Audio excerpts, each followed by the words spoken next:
Ladies and gentlemen, boys and girls, children of all ages, yesterday night the NFL has released the schedule across the entire league. But you know, it's still a nation. It's still a country. We only care about Pittsburgh. So it's time to break down what's going to transpire for 18 weeks, 17 games, who is falling, who is winning in the regular season. But let me first and foremost say this. For those who did not know, at least in Steel Nation, the strength of schedule was also projected a couple of days prior, and Pittsburgh has the third hardest schedule in the NFL. Me personally, I couldn't care less. I hate whenever we utilize the prior season as the barometer for what somebody's projection may be the following year. Obviously, you kind of have to take it into account, especially if you're returning a great deal of players back for the following season. But how often do we see somebody who's middle of the pack either improve a little bit, maybe a lot? More often than not, it's improve just a little bit, or perhaps, suck a little bit more. More often than not, the people who are at the bottom, they have to incrementally take steps to get better. And the people who are at the top usually mess around and remain the one-season wonders. They mess around and fall off, but that's neither here nor there. Of course, everything is barring injury. But as far as I'm concerned, if it's the third hardest schedule in the league, that's exactly what I want to see as a competitor, because you want to go and beat the best, compete against the best, because when it comes time for playoff football, you only see the best teams. So if you're not prepared and battle tested, why the hell would you want an easy schedule just to make it over there and you're unprepared for actual adversity? That's neither here nor there. Let's get into the entire schedule. All right, me personally, if Pittsburgh stays healthy through and through, and Russell Wilson is a fraction, maybe not so much a fraction, let's say 80% of what we've seen in his prime, we've got a chance to not only contend for a deep playoff push, but legitimately can contend to lift up that Lombardi trophy for the seventh time. I know every team in this stage right now, prior to the NFL season even beginning, some people have goals just to improve in records. Some other teams have goals just to make it to the playoffs. Other teams have goals just to make it to a championship game, whether that be AFC or NFC. Cowboys, I'm looking at you. And other teams are hoping not only to contend in the Super Bowl, but to win the Super Bowl. And as far as I'm concerned, for Pittsburgh this year, it is Super Bowl time to go and get there. We don't need to just win a playoff game. This is a team that I believe we can compete to win a doggone Lombardi. But it all starts week 1. Heading down to Atlanta, Mercedes Superdome. We're taking on, well, maybe not so much Superdome. I think it's a Mercedes-Benz Stadium. The Superdome is what they're dealing with down in New Orleans. We are taking on the Atlanta Falcons, a revenge game for our new offensive coordinator, Arthur Smith. You have an opportunity to now go right all of those wrongs for your 3 seasons that you coached down in Atlanta. Furthermore, we've got a little bit of revenge that's going on. We made sure we signed Cardero Patterson to be our special teamer. In my opinion, the greatest kick returner, isolated kick returner all time. I know the greatest returner overall is Devin Hester, but when it comes to returning kickoffs, nobody's been better than Cordero Patterson throughout his entire season, or I should say his career. That's why he has the most kick return touchdowns all time. And with the new kick return rules, I would hope that we benefit from having a great return man back there to make some noise after it's third down, or after the opposing team done scored, or we're starting the game, or it's the second half. One way or another, I'm excited for this game. I believe Pittsburgh should be able to go down there and take care of business. This is not a squad that we should fear, at least on paper, especially given what they've looked like the past few seasons. But of course, this is a blank slate. Russell Wilson, Justin Fields, I don't know. We're obviously going to be starting Russell Wilson, but overall, I'm hoping that we had a decent preseason up until this point going into week 1, to where there are no large question marks about how we're running the offense, and we go out there and absolutely destroy these guys. And we need to set the tone in the first half of the season, but it all starts with the first game. We're going down to Atlanta. We're walking in 0-0. We're walking out 1-0. Then we're on the road again. What do you know? Another revenge game, this time for our starting quarterback. Week 1 was our offensive coordinator. Week 2, it's our starting quarterback. Sean Payton, hello, Russell Wilson's coming to town with the Pittsburgh Steelers. And we should be riding high off of an emphatic win in week 1. And I expect us to do the exact same in week 2. We should be able to go out there and impose our will. Now, Denver did close the season decent last year. They built some momentum, but as far as I'm concerned, building momentum the prior season, more often than not, it does not carry over. So with that being the case, I would expect us to go out there and take care of business. We should start the game, or I should say start the season 2-0.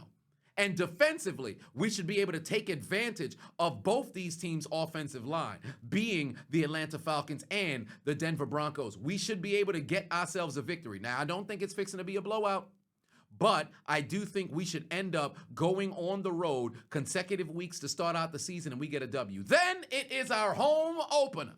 We are opening up what used to be Heinz Field, the land of the ketchup, and we are welcoming over the no charges no, because we will hand the Los Angeles Chargers yet another L. There is no reason why we should lose to this Chargers team, and I'll tell you why.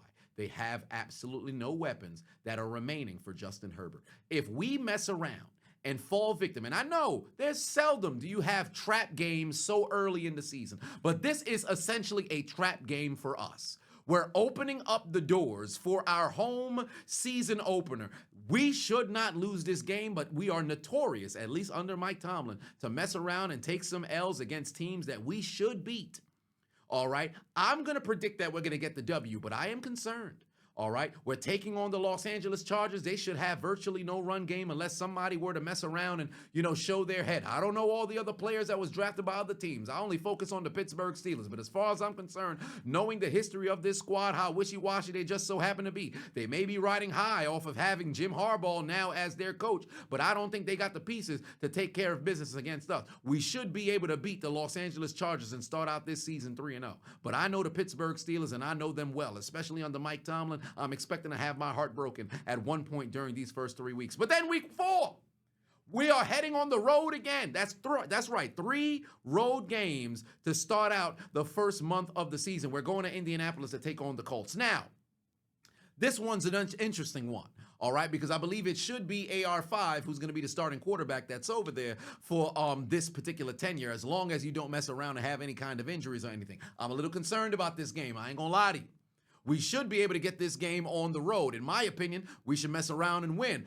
But this one's going to be very similar to what happened with the Chargers. If we're able to squeak out a win against the Chargers and we start 3-0, I think it's a far-gone conclusion. We're fixing to go 4-0. But if we lose at one point across those first 3 weeks, I think we can mess around and take an L against Indianapolis. But where we sit right now, I'm going to go ahead and say, yes, we're going to get this W. And then we welcome the Dallas Cowboys.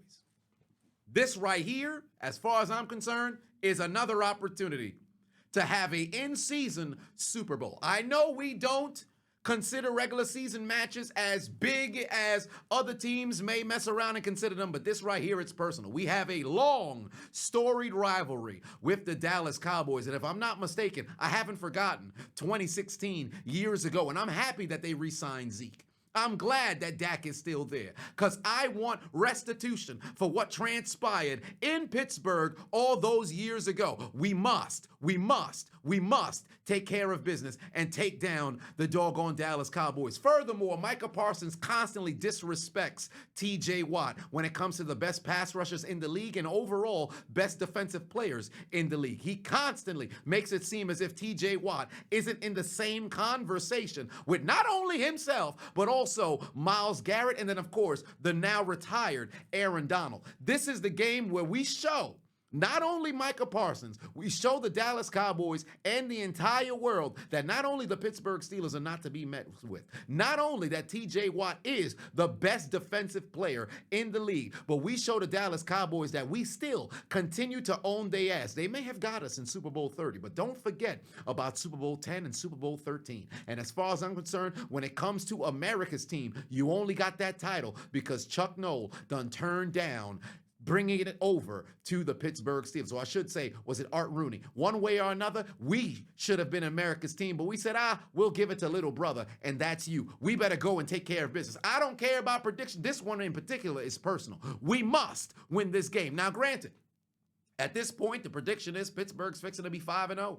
Riding high, starting the doggone season strong. All right. Some people may say that sounds a little crazy, but as far as I'm concerned, I believe we can win these games. And we've started every single season, at least the last 3 some years, very, very difficultly. All right. Or actually last 4 years, because 2021, after the situation with Roethlisberger, I believe it was his final season. We didn't start that season very good. 2022, we started very rough. 2023, we started very rough. We finished strong each time, but I think this is the time in which we've got to flip that. Not to say that we're going to finish weak. We're going to get there when we do, but we need to start this season strong, all right? And 5-0 is a great way to make that happen. Then, week 6, we're on the road again. We're heading over to Las Vegas. This right here is going to be a very interesting game because they have pieces all over the field. The only concern is at quarterback.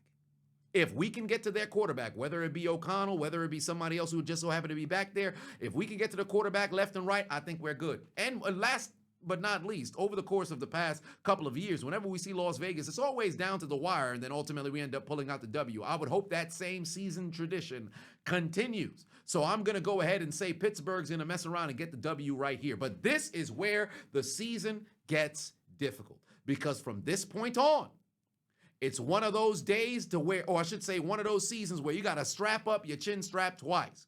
You understand what I'm saying? Because here comes the New York Jets and Aaron Rodgers surgically repaired Achilles. Now, Rodgers being on the field makes the Jets a completely different team. So I think this would be the one where we mess around and we take our very first L. Granted, we should have a sour taste in our mouth as it pertains to Aaron Rodgers because of that L that we took in Super Bowl 45. But of course, nobody who's on the Pittsburgh Steelers was on the team when that messed around and happened. Cameron Hayward came the season after. So as far as I'm concerned, this is going to be a battle of attrition between both teams, but I think this will mess around and should be our first L of the season. I will not accept us taking any other L's to anybody else unless it is the New York Jets to start out this doggone season. Not to say that I'm hoping that we go out there and lose, but I think this is going to be the one to where we can mess around and take that L. Then we have the Giants coming to town. Under no circumstances should we lose consecutive games to New York. We must beat the goddamn Giants.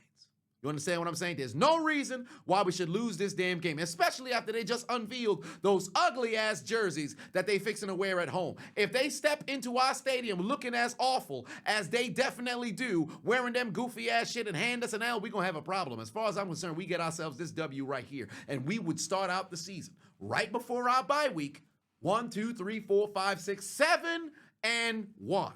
That is where we should be. And although I believe the Cowboys is one that we should not mess around and lose, I'll take an L to Indianapolis if there's there as well. But truly, 5 to 6 wins first half of the season, I think that's where we should be. Nothing less. If we lose 3 games, that's a problem. Or I should say, if we lose 3 games, that's a problem. We can't just mess around and depending on who we lose to. But overall, we should either start 7-1 at best. 8-0 would be magnificent. But 7-1 at best. 5-3, okay. And that's the worst floor. 4-4, no. 3-5, somebody's getting their leg chopped off. So we have to be in a situation to where, although 3 losses be a problem for me, but 5-3 is our floor. 7-1 to 8-0 is the great start. Bye week now comes. We get an opportunity to kick our feet up. We get a chance to rest. We maybe take some time off to really do a little bit of self-care. We make sure we grab ourselves some Manscaped. Wait a minute, Father's Day is on the horizon, and fellas, there's no better way to take care of your old man than with Manscaped. Manscaped is trusted by over 10 million men worldwide for their trimmers, hygiene formulations, and premium boxes. So fellas, if you're looking for the perfect gift this Father's Day, look no further than Manscaped and their collection of products. And for those of you who've been viewers of the channel for years, you know my father is number 1 in my life. There's not a single thing I wouldn't do for this man. So it's only right this Father's Day, I hold him down with some Manscaped. Meet the handyman, designed for the dad who can fix anything except his unruly facial hair. And don't forget about those dads who are starting to show a little too much ear and nose hair. The Weed Whacker 2.0 nose and ear hair trimmer is a great gift. With a high-performance rechargeable battery, it lasts up to 45 minutes along a single LED battery level indicator to keep track of that very battery life. And keep in mind, the Handyman and Weed Whacker 2.0 are cordless and waterproof. Fellas, what are you waiting for? Make your Father's Day one he'll never forget by clicking the link in my description, heading over to manscaped.com/chiseled and get 20% off plus free international shipping on your next order of the Handyman Weed Whacker 2.0. That's manscaped.com/chiseled. Get 20% off plus free international shipping only at manscaped.com. Your father will thank you. And now back to your regularly scheduled program. Shameless plug. And then we return post-bye week. Now, Mike Tomlin post-bye week has been very good, and we're on the road to go take on the Commanders. We should be able to go get ourselves a W over in the nation's capital. We should immediately set the tone coming out of the bye week to showcase to the NFL that this ain't no fluke with the start of the season. But at this particular point, things get very difficult because we should be sitting at either 8-1, at worst 6-3 at this point. Now the season really starts because the last couple of years, like I said prior, we have started very rough, but we finished incredibly strong. This is one of those seasons to where we got to figure out what type of team we're going to be, because I promise you the media at this point in the season will be saying, it's somewhat of a fluke, similar to 2020 when we started 11-0, but that one was legitimate. We were very fluky, but you couldn't discount the record, although down the line it proved that you could. But we're going to have to go out there and impose our will and show to the entire league that we're as good as our record at this point should say that we are, because we have Baltimore coming to town at the crib. Now, granted, we've beaten Baltimore, I believe, 8 of our last 9 matchups. There's been some technicalities here and there, of course, Lamar missing some games or whatever the case may be, but more often than not, if I'm not mistaken, he hasn't beaten us in 5 years. So, with that being the case, we've got to go and take care of business and set the tone here. I believe we will split with Baltimore, despite the fact that we have had quite the history in recent years, but we got to get this W here. We must get this W here because on the horizon, the very next week, we're on the road to Cleveland, and this is where our divisional matches really begin. No divisional games to start the first half of the season, so we can't afford to have no misstep. We got to be on go mode left and right. Our only time to where you can kind of exhale and sigh would be early in the season, but we got to set the tone. So we got to be on 10 through and through. We're on the road to Cleveland. I think Cleveland might mess around and get us in their building. They won't get us in our building, but I think they might get us in their building. So at this point, our only L's should mess around and be the Jets and then Cleveland, and then we're on the road to go take on Cincinnati. This is going to be the true test right here. As long as Joe Burrow's healthy, we got to go and take care of business. We must, because this man, if I'm not mistaken, only 1 L he's taken against us. We got to set the tone on the road, and Cincinnati is going to be a very tough hurdle, especially on the road. I think we mess around and take back-to-back L's over in Ohio, and we lose to Cincinnati, and then afterwards we host the Browns. We get redemption and restitution. We take them down. We're on the road to Philly. Now, this is always a tough one, battle for Pennsylvania. But Jason Kelce retired. I'm very curious what that offensive line is going to mess around and look like. His replacement, he happens to say himself, is going to be able to move seamlessly into the position. We'll find out about that. But it's going to be a game that's won in the trenches. And we have to be able to win this kind of game. Now, if Philly looks like what they did on the tail end of last season, then I'm confident we can get the job done. But if they look like what they looked like 2 years ago, we're in trouble. But I think we can get this W here and re-steer the ship and start to build a little bit more momentum from what we were able to pick up off of our home victory against Cleveland. And then we're on the road to Baltimore. This one in particular is the one I think we're going to drop. This is the one that I think we're going to drop because I think we're fixing to go and split with Baltimore. But then it's Christmas time, and here comes the world champions. This is where I think we mess around and take yet another L, so now it's 2 consecutive L's, but we don't get destroyed and demolished. This is where the character is built. Because if we lose to the Chiefs, but it's a nail-biter situation, I think there's going to be confidence around the locker room and confidence within this fan base that we truly can contend with the squad that won back-to-back championships for the first time since the Patriots in 03 and 04, right? And then ultimately we host Cincinnati to end the season, and we get our W and cement ourselves as the head honchos of the AFC North because we should win this division. I know Baltimore looks very good in the regular season. Obviously, with the injury to Joe Burrow last year, we didn't get a chance to see how good they could have been. They started very difficult, but then they were starting to build some momentum, and then bam, he ended up getting hurt, and then ultimately Browning put them in contention to possibly be able to go to the playoffs, but that's not what ended up happening. One way or another, we've got to finish the season strong and beat Cincinnati. So this is my prediction, right? This is my prediction. W against Atlanta. W against Denver. W against Chargers. L maybe against Indianapolis, but I'm going to say W. This one's going to be a tough one, but I'm going to say W. We cannot afford to lose to Dallas. Then beat Las Vegas.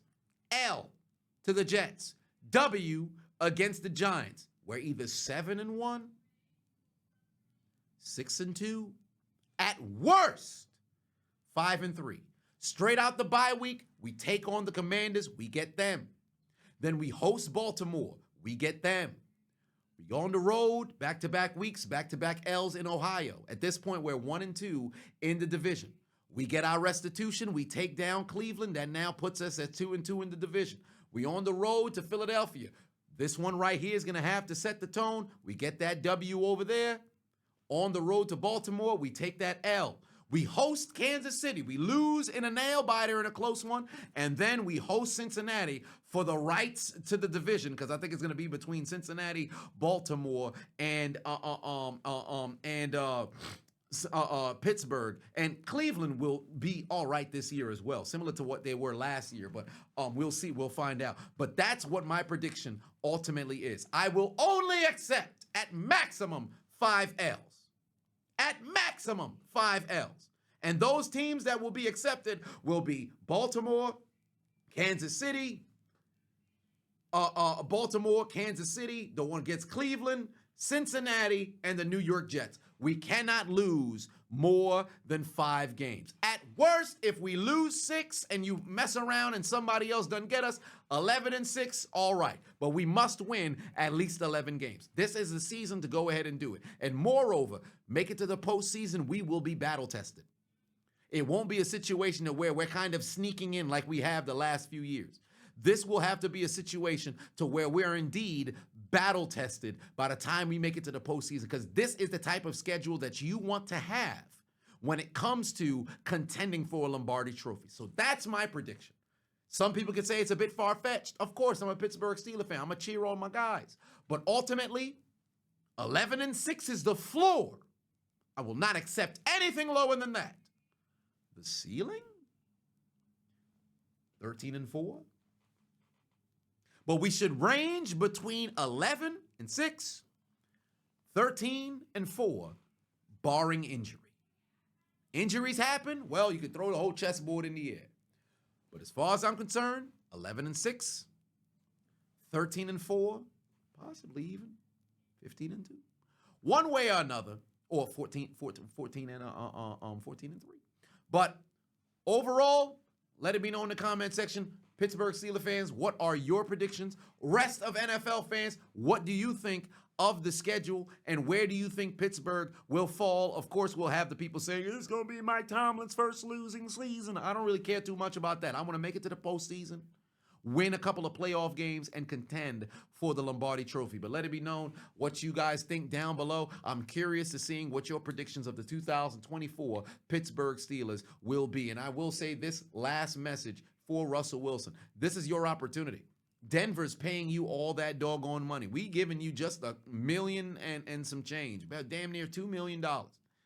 Here's an opportunity to go and resurrect your career, because you were a first ballot, well, maybe not so much first ballot, but you were definitely a surefire Hall of Famer right before your ending of your tenure over in Seattle. Went over to Denver, and now people got some questions. Here's an opportunity to go and set the tone and remind people just who the hell you just so happen to be. So Steeler Nation, let's ride.